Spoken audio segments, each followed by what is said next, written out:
У гэтым відэа я хочу паказаць сваё месца сілы. Думаю, тут адразу варта патлумачыць, што я маю на ўвазе. Месца сілы гэта не абавязкова нейкая містычная кропка на мапе.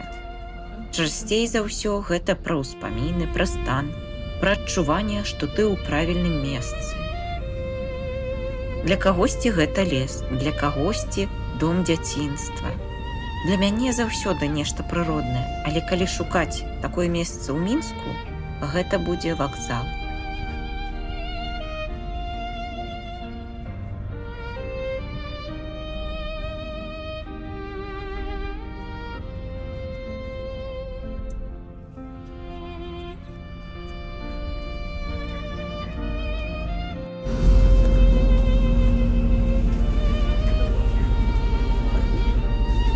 Припинок, вокзал, канцавы прыпыначны пункт.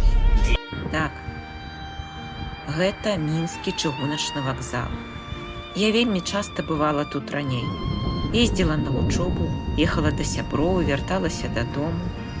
І практычна ўсе важныя перамяшчэнні ў маім жыцці так ці інакш праходзілі праз вакзал. Нават калі ездзіш у госці, гэта ўсё роўна вакзал. Нават калі проста дарога, гэта пачынаецца тут. Таму ў мяне з ім устойлівая асацыяцыя з чымсьці добрым. Так, тут бывалі і развітанні, часам сумныя, часам цяжкія. Але эмоцыі тут заўсёды моцныя. І, напэўна, таму гэтае месца я лічу сваім месцам сілы. Дарэчы, мінскія вакзалы гэта не проста транспартны пункт, гэта важная частка горада. Сучасны будынак чыгуначнага вакзала быў адкрыты ў 2000 годзе. Ён з'явіўся на месцы старога, які моцна пацярпеў падчас вайны. Комплекс аб'ядноўвае не толькі вакзал, але станцыю метро, падземныя пераходы і вялікую прывакзальную плошчу. Штодня праз яго праходзяць дзесяткі тысяч людзей.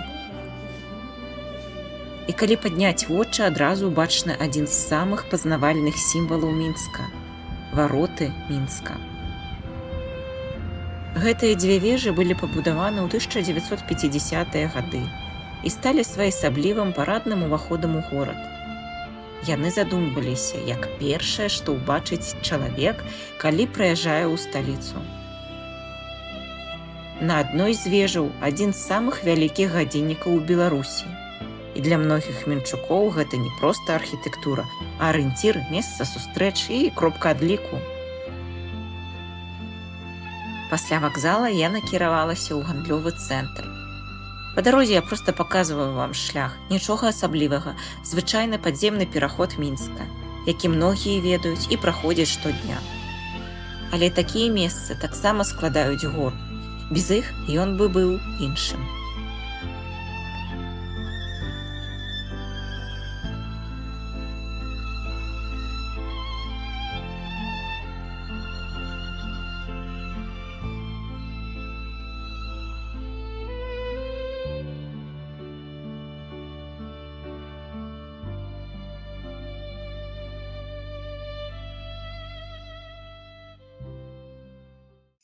У гандлёвым цэнтры ўжо пануе святочны настрой. Навагоднія кампазіцыі, ёлачныя ўпрыгожванні, святло і дэталі, якія існуюць, каб трыху парадаваць. Тут не абавязкова нешта купляць. Часам дастаткова проста паглядзець, павыбіраць у думках падарункі, злавіць гэтае адчуванне, што свята ўжо недзе побач.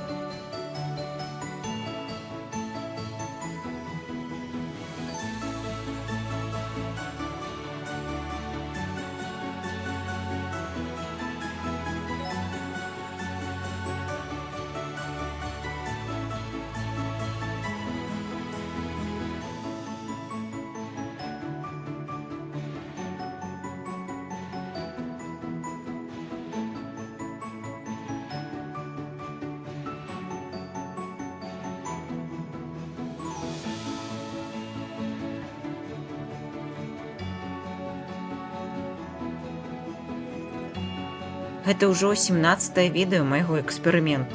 Я пачынала яго без дакладнага плана, проста з жаданнем фіксаваць моманты і распавядаць пра іх па-беларуску. Я цяпер ужо больш разумею, што эксперымент паступова падыходзіць да завяршэння. Матэрыялаў наздымалася шмат, іх трэба абмантаваць, асэнсаваць, сабраць у завершаную гісторыю. Гэта будзе ўжо не проста серыя відэо, а цэлы пройдзены шлях і скончаны эксперымент. Дзякуй, што глядзіце, што застаецеся побач і праходзіце гэты шлях разам са мной.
Дом, паверх якога і не бачна, калі б не лямпачкі.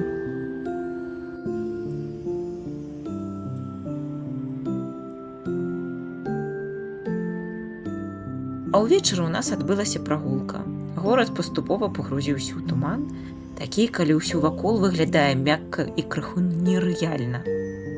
І раптам у гэтым тумане мы з мужам заважылі дрэвы з падсветкай. Яркія, цёплыя, яны вылучаліся на фоне шэрасці, нібы агаеньчыкі.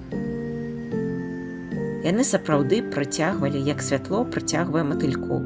Мы падышлі бліжэй, паздымалі, зрабілі некалькі фота.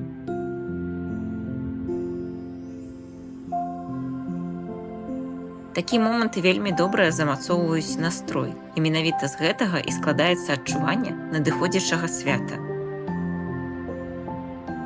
А як у вас? Ці з'явіўся ўжо навагодні настрой? Ці ёсць у вас сваё месца сілы? Калі вам спадабаўся гэты выпуск, падтрымайце яго лайкам і напішыце што-небудзь у каментарах. Мне сапраўды важна чытаць вашыя водгукі.